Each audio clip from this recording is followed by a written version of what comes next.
This meeting is being recorded. Good morning, good afternoon, good evening, wherever you may be, and welcome to an extra interview of Final Cut. Today, I'm joined by a lady who I'm pretty sure if I cloned her could make an entire movie on her own. Ladies and gentlemen, Rebecca Lamarche. Hi, thank you so much for having me, and love the challenge. Might find a way to fulfill it one day. Thank you very much. Before we begin, could you actually do a movie on your own if I cloned you? Because you are actually an actress, a producer, a casting director, amongst other things. So technically, you could make a movie on your own if you wanted to. You know what? There are so many integral and so many parts to filmmaking. It would be a very tall order, and it would not be nearly as good as it is working with the teams that I have. So hopefully we won't find out. Hopefully not. Are you one of these filmmakers who would happily do just one job or do multiples? So I'll just give you an example. There's the amount of actors who direct, produce, and star in their own projects. It's kind of like, is that something you wanted to do? Well, I love that you ask that. That's actually my goal within the next few years, is to start combining my skills. I was very careful earlier to keep everything separate, whether it be the filmmaking side, so producing and casting, or the acting side, because to do anything excellently, you need to put a lot of time and care into your craft. And as I've been really honing each, I really want to start combining it now. So that's the long-term goal. Learn the trade as you go. Always best. As an actress, who were your influences growing up?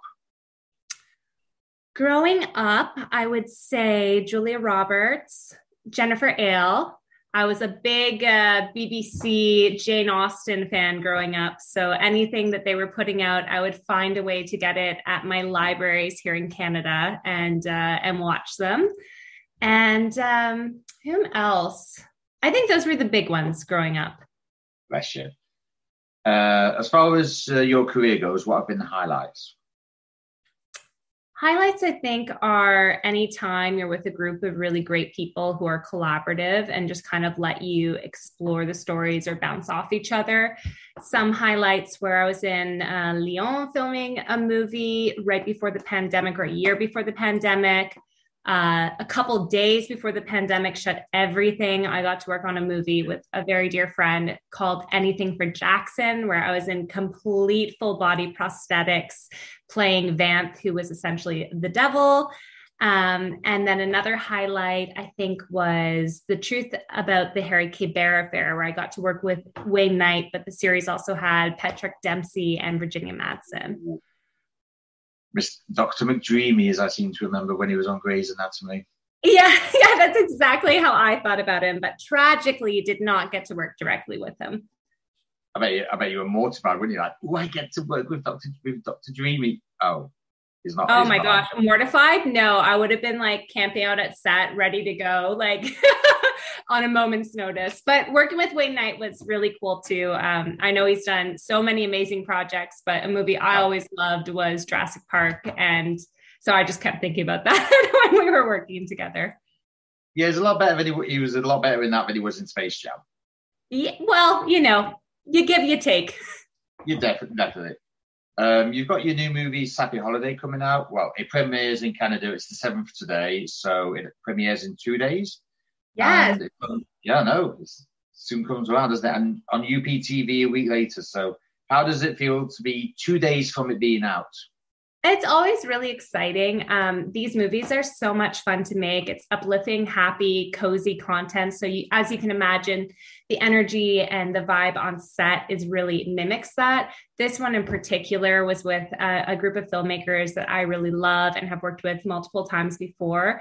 So it was a ton of fun on set, and then just getting to bring that out and share it with family, friends, fans. It's just, it's always fun and exciting.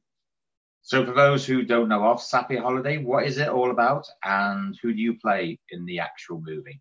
Yeah, so Sappy Holiday follows the lead character is Joy. She's played by Vanessa Sears.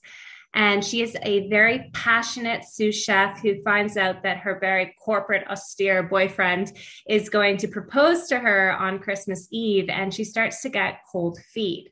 So on her way to spend Christmas with him and his family and this like upcoming proposal, her car breaks down in a snowstorm and she is rescued then by none other than a maple syrup farmer who whisks her away to the family estate, where my character comes in. I'm his sister-in-law, and she becomes really close with the entire family. Her and I really hit it off. And as she learns more about us, we learn more about her. She realizes that collectively we all have the skills to save this maple syrup farm that, of course, is going out of business. This is their last Christmas, as these movies go.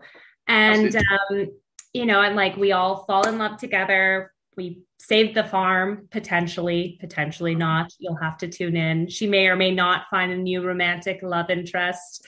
It's really fun. It's a really sweet movie.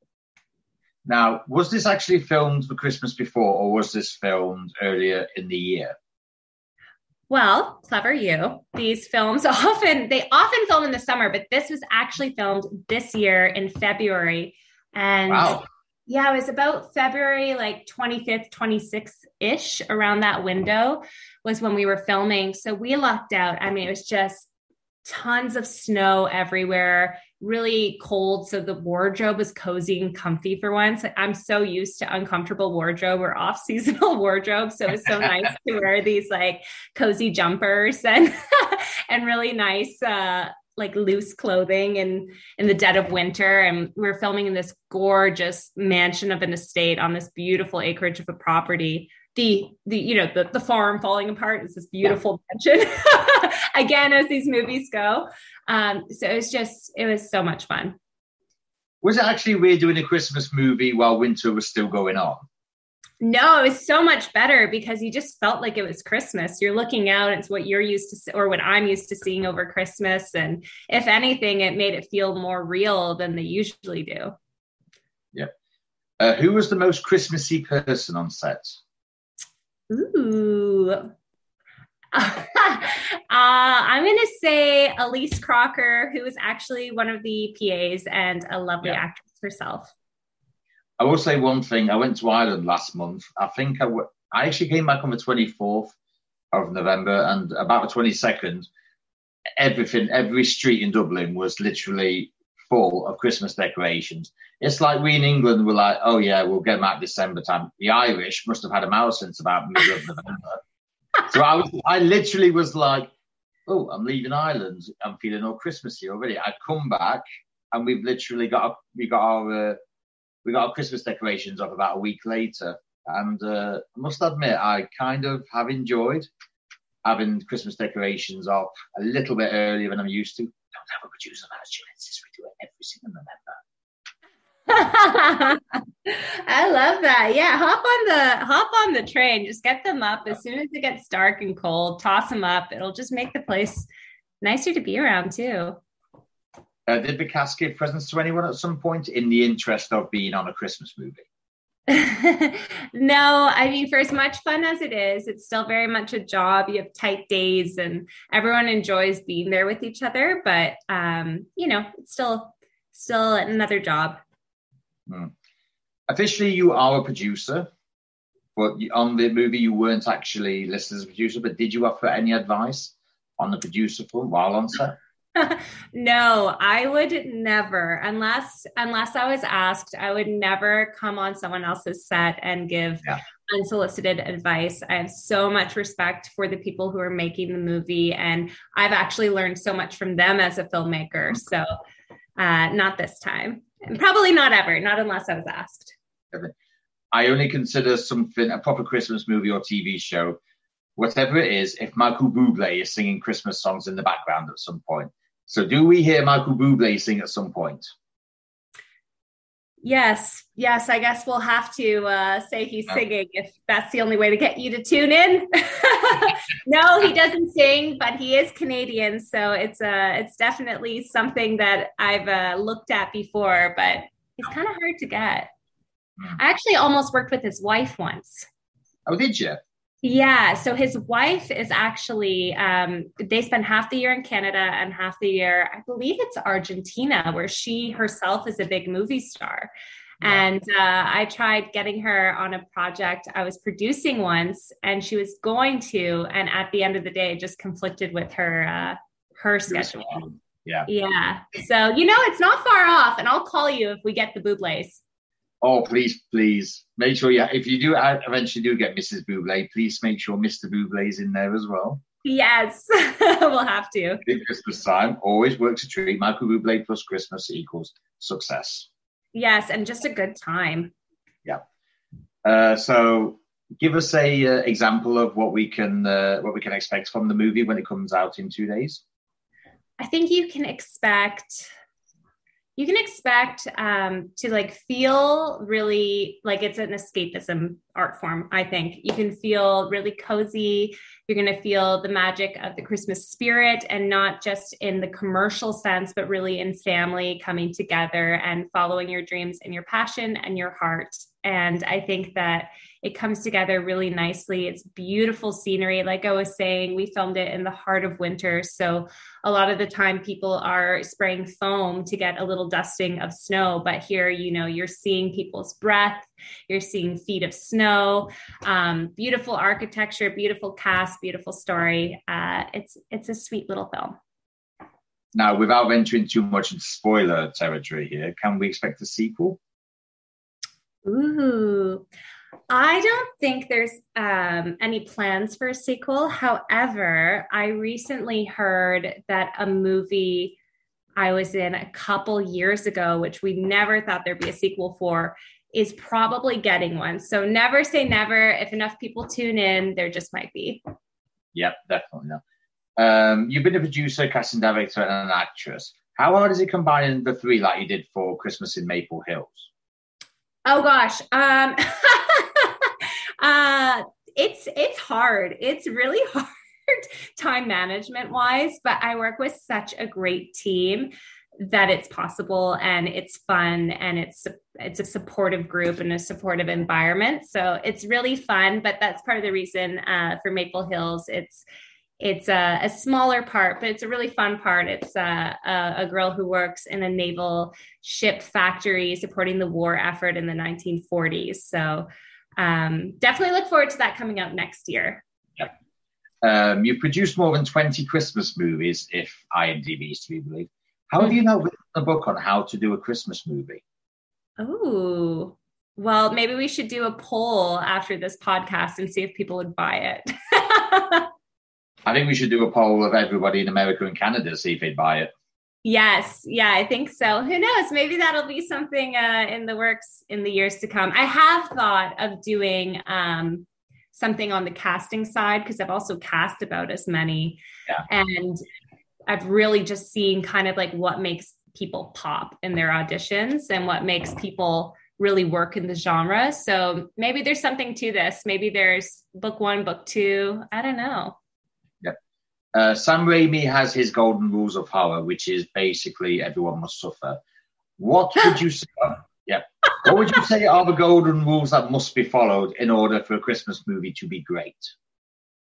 To be great, I think you have to focus on the heart of Christmas and not the commercialization of it. In fact, I think a lot of these movies, that's the through line. Everyone gets caught up in the commercialization of things and the material aspects of the world. And why people love this is it really draws down on what matters most. And that is family connections, love connections, being true to yourself. And the simplicity of life can be really beautiful. And that's kind of turned into a trope of this genre, but I think it's a trope for a reason. I think people yearn for it, especially over the holidays.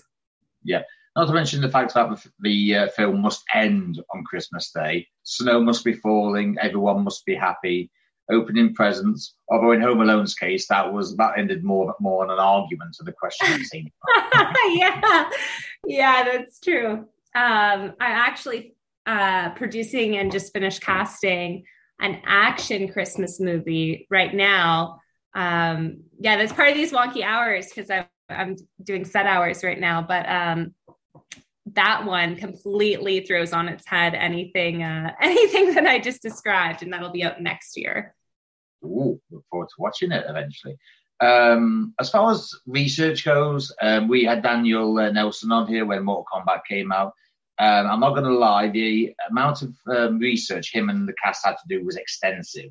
Literally no stone was unturned.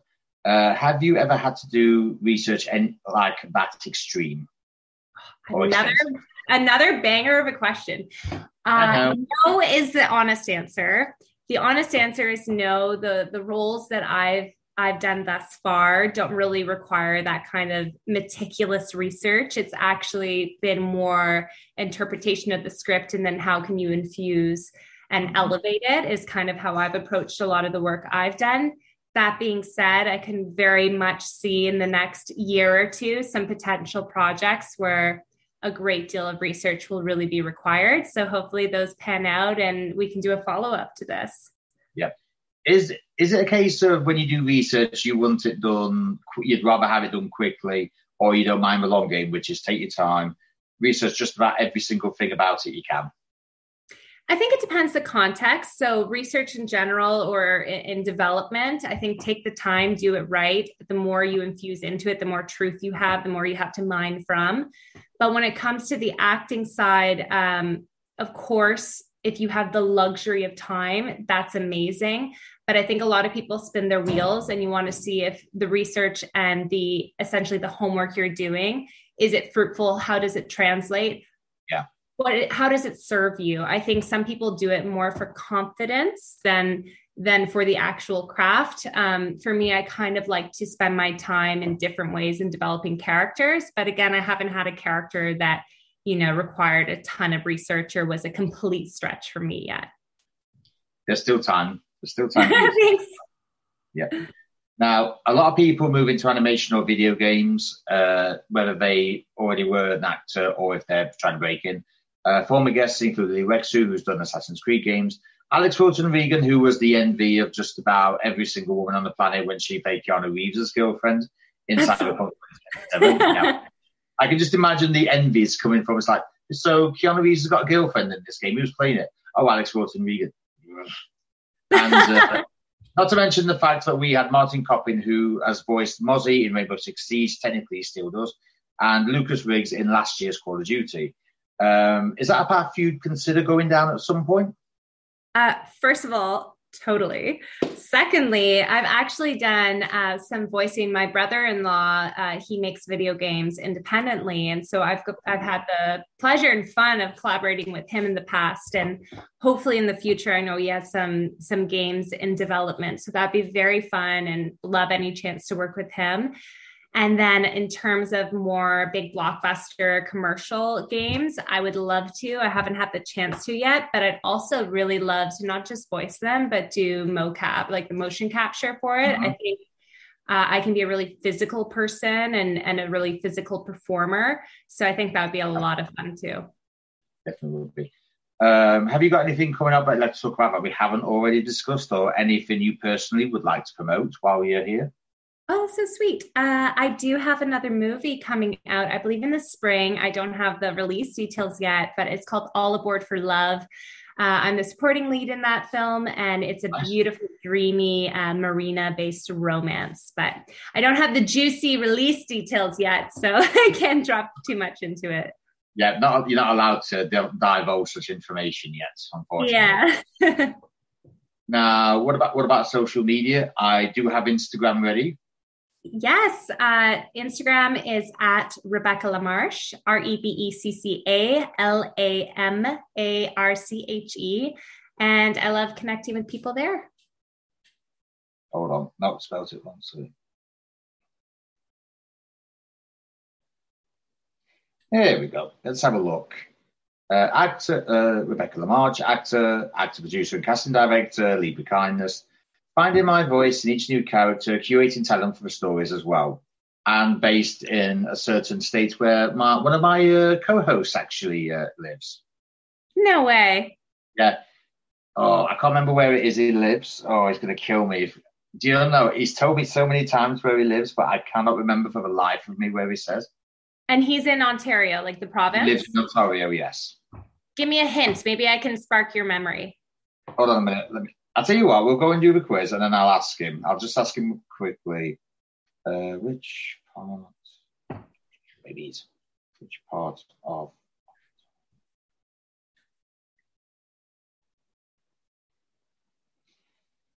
I'm waiting for the ridicule when he comes back because I should know this, and he will absolutely crucify me.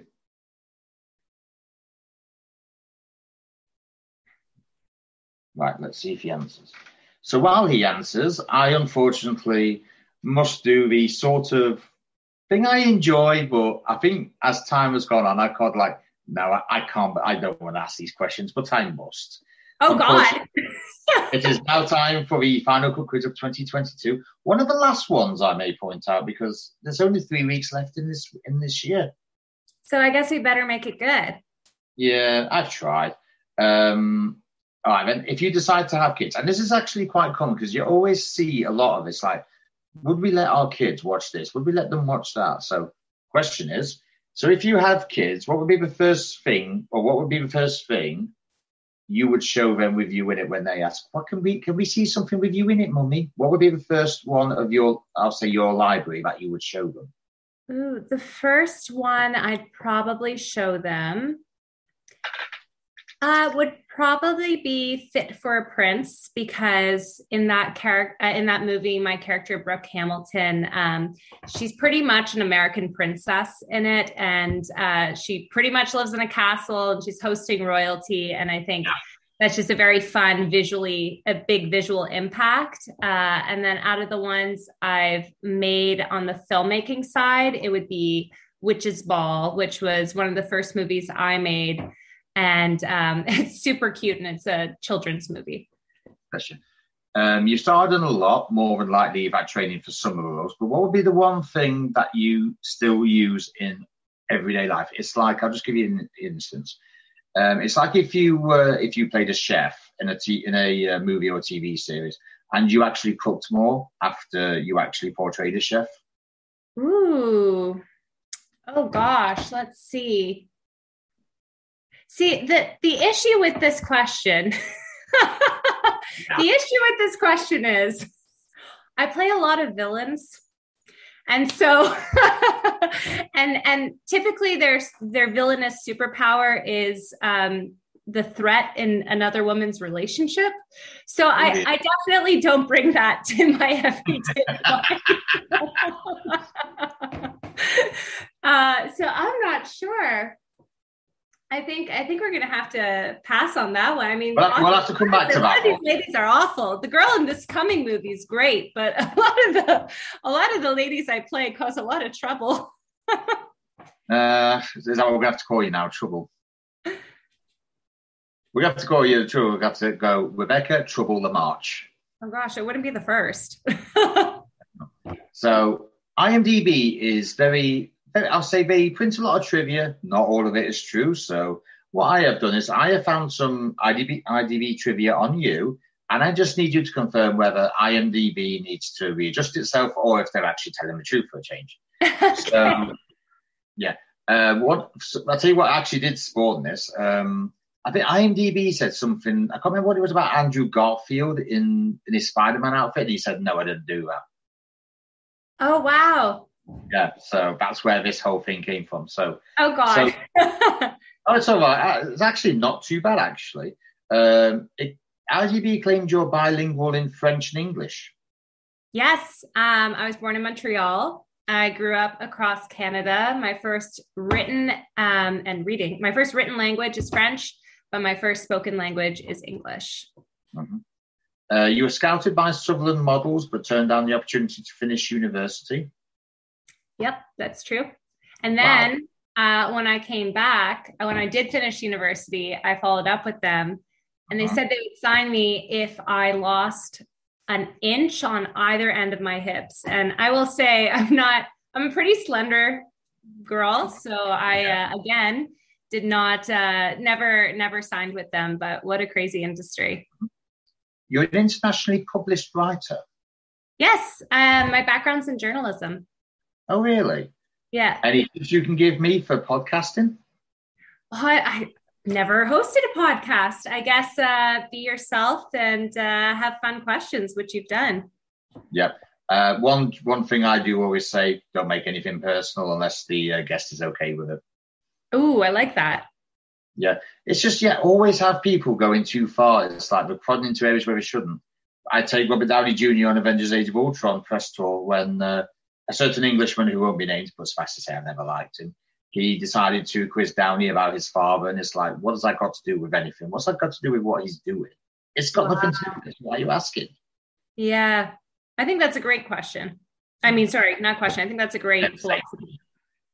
You've attended multiple seasons of New York's Mercedes-Benz Fashion Week, including shows by designers, forgive me if I butcher the names, Christian Soranio, Rebecca Minkoff, Alon Lievner, and Betsy Johnson.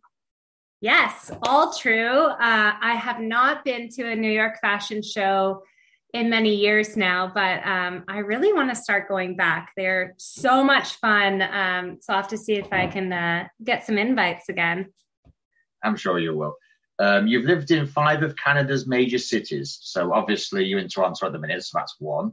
Yeah. You're born in Montreal. I'm going to have a guess at Vancouver. Not yet, but I've wanted to move there for years. So not Vancouver yet. Yep. My other co-host actually lives in British Columbia. They actually make it out to be such a paradise. I'm like, okay, if you want me to retire over there, I'll retire over there. Honestly, I'm always looking for excuses to move there. I've wanted to for years. But last year, I think it was, I don't know.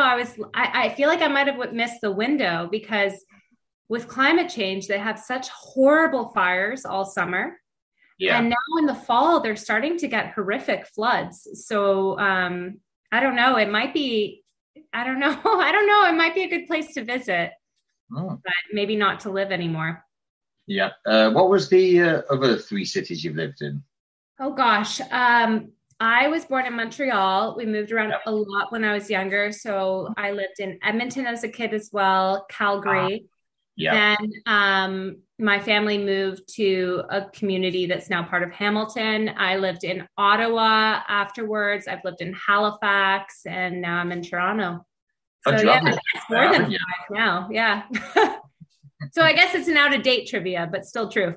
A little bit, yeah.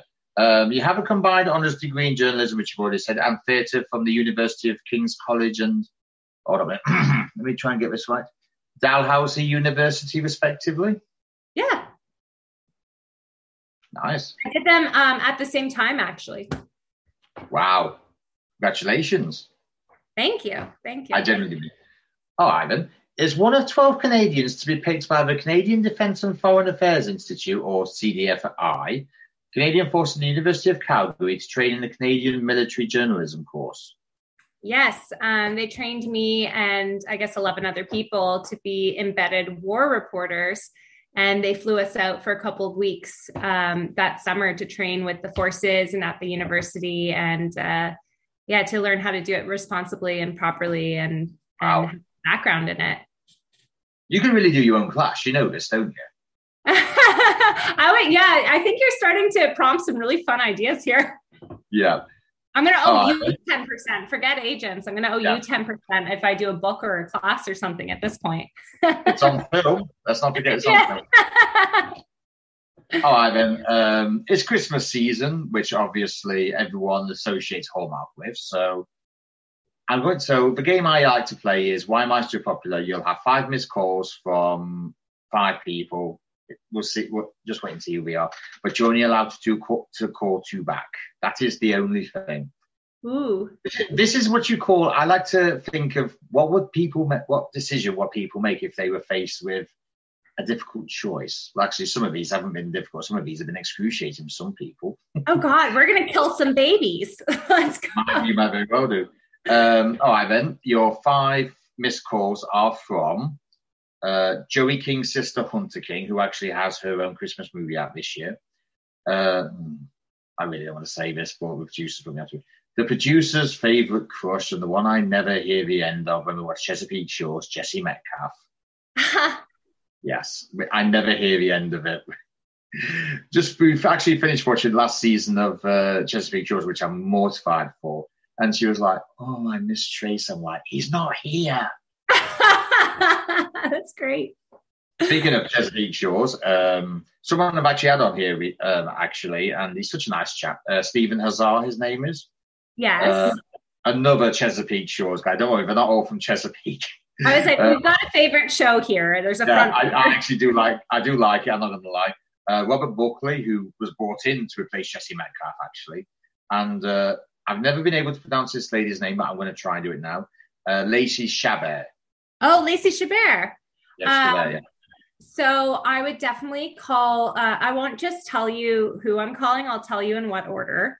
I'm going to up the ante. I'm going to call Stephen first because I'm friends with Stephen and I've worked with Stephen quite a handful of times. So love him to bits. I think he's, honest to God, one of the nicest people ever. And he's such a good person to work with. He's such a good person to work with. What you get in front of the camera is what you get off the camera. Down to earth, nice guy. So he gets a call first as a friend and a lovely person. And then second would be Lacey Chabert, because that'd be pretty cool. So who's 3 and 4 then, since you brought it up in that? Oh God! just no judgment, because I do like to make these hard. So no judgment. Gave an inch and you took a mile. After that would be Jesse Metcalf. Oh my gosh, yep. I'm not even saying his name right now. After that would be Jesse, and then I would do a coin toss to settle it. All right, then we'll leave it. We'll leave it at that then. It's quite funny you mentioned you like to do gaming. You like to do games at some point, because I have just the one for you. Oh, so yes, so these are all good video game companies, by the way. So it's going to make that a little bit harder.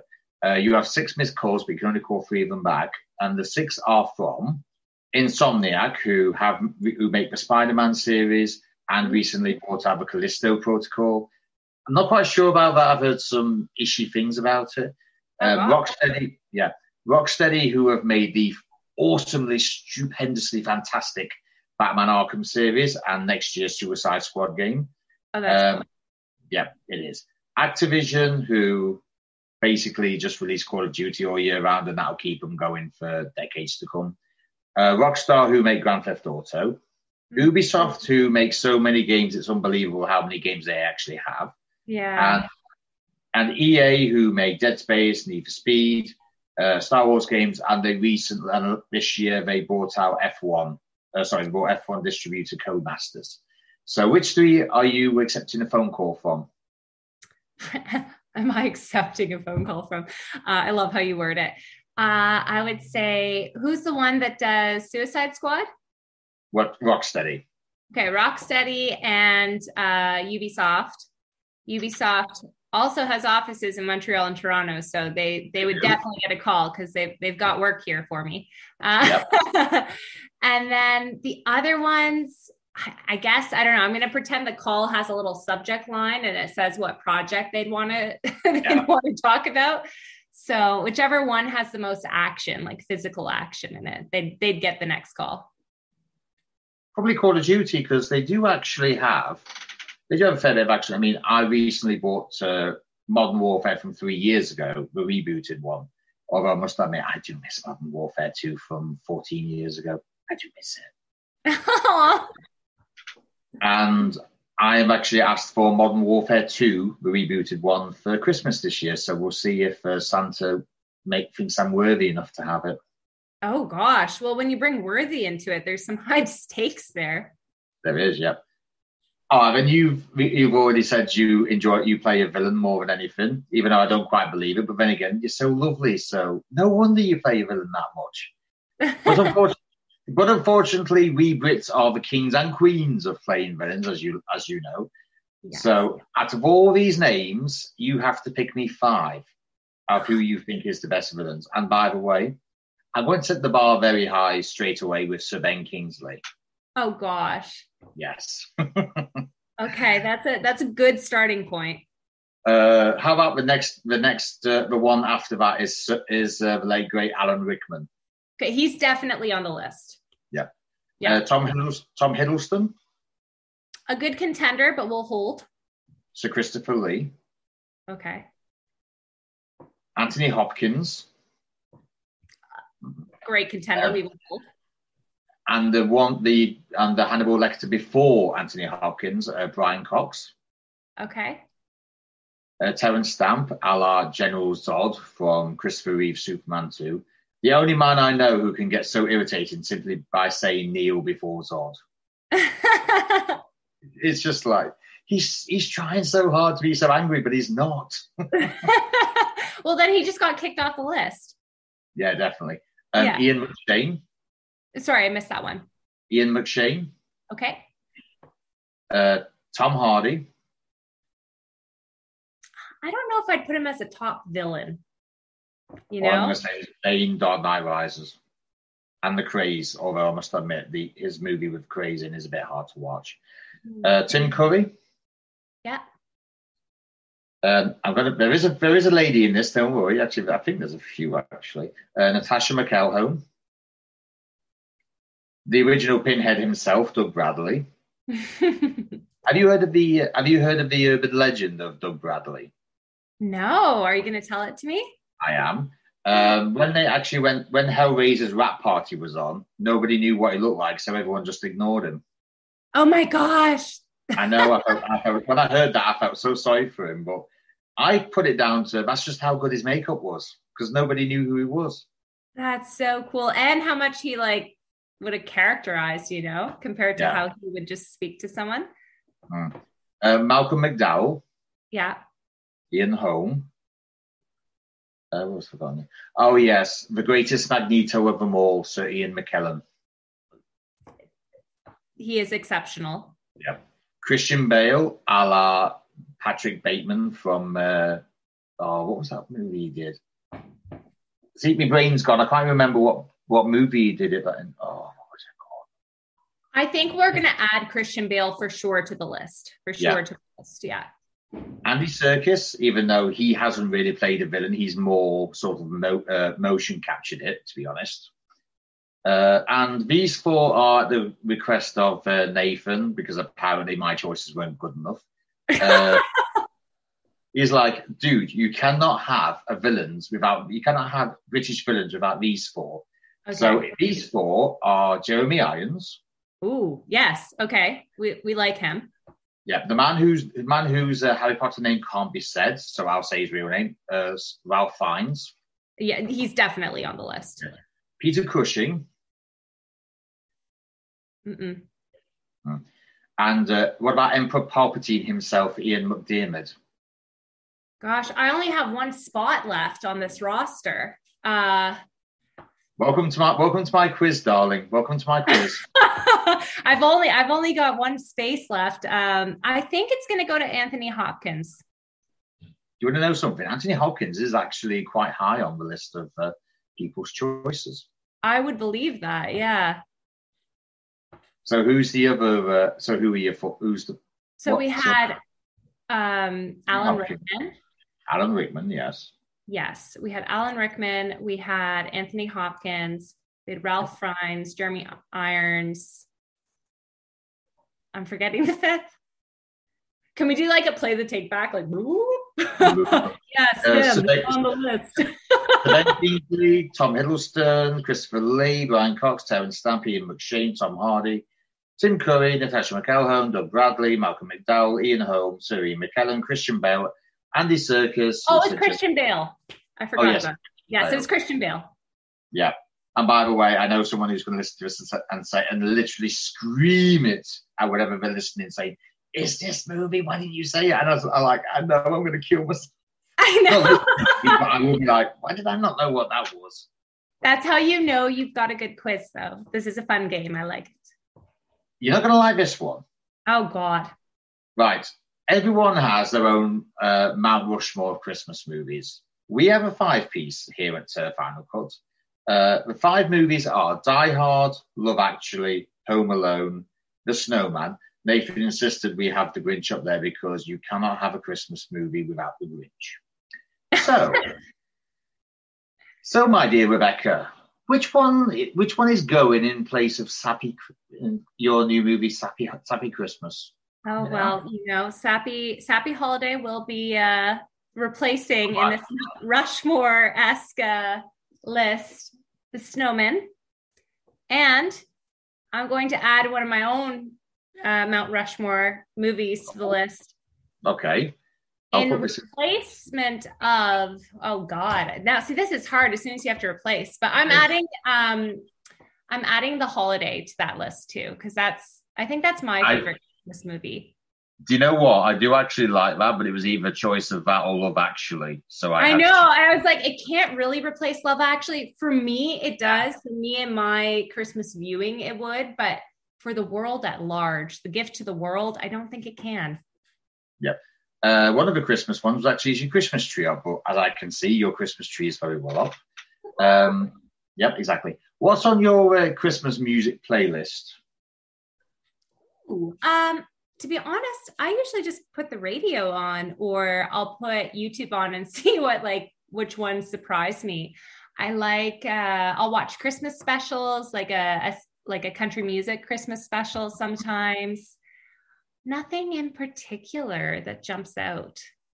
Right. I have 26 songs in my Christmas playlist. Oh my God. Yeah. I have Winter Wonderland by Louis Armstrong, of course. Got to go with the classics. Last Christmas by Wham. Fairy Tale of New York. I wish it was the old version, not the one that's been edited, because apparently we live in a time of cancer culture. Yeah. Both Band-Aids, Do They Know It's Christmas? Merry Christmas Everyone by Shakin' Stevens. Step Into Christmas, Elton John. My favorite, Merry Christmas Everybody by Slade. Walking Around the Christmas Tree by Brenda Lee. It's the Most Wonderful Time of the Year, Andy Williams. Dean Martin, Let It Snow, Let It Snow, Let It Snow. Of course, Die Hard. Of course, Die Hard. You know which one got me really good? It was 2021. It's called Christmas Makes Me Cry. And I've never, I've always been so lucky to have really happy Christmases and Christmas is such a happy time of year for me. And despite that, listening to that song, I could really feel the flip side of it and have a bit of a snapshot of what other people feel this time of year, that it's not such a good time of year. And I think it's Kelsey Ballerini who does that one. I really hope I'm not wrong, but that one I kind of fell in love with. And unexpectedly, it's like a happy time of year for me. And that's such a sad song. There's a few others. There was, oh gosh, I don't know the names, but there's some really classics out there. I've got a load of classics in my playlist. I'll just see. Where were we? Oh, yeah. 2,000 Miles by the Pretenders. Not on mine. Sleigh Ride by the Ronettes. Stay Another Day by E17. It's beginning to look a lot like Christmas. Perry Como. Mm-hmm. There's Baby It's Cold Outside, both Idina Menzel's one with Michael Bublé and Tom Jones's version with Keris Matthews. Santa Claus is Coming to Town by Bruce Springsteen. Yeah. Of course, Christmas in Hollis by Run DMC. That's Again, great. Die Hard. Merry Christmas by Ed Sheeran. One More Sleep by Leona Lewis. Now, All I Have by Jennifer Lopez and LL Cool J. It's not about Christmas, but if you've seen the video, which I'm assuming you have, it is very Christmas orientated. Ooh, I actually can't place the video right now. Like thinking about it, I can't place it, but I'm gonna look it up after this. Yeah. So, very last question, since it's Christmas. Okay. What money, no object? If you could cast, say, 8 people in the Christmas movie that you're making, who would you cast? Money's no object. The sky is put it this way: the limit is way beyond the sky. So indulge yourself. Okay. Let's see. For our female lead, I think Emma Stone would be a very fun Christmas movie lead. And I would like to pair her with the Duke, Regé-Jean Page.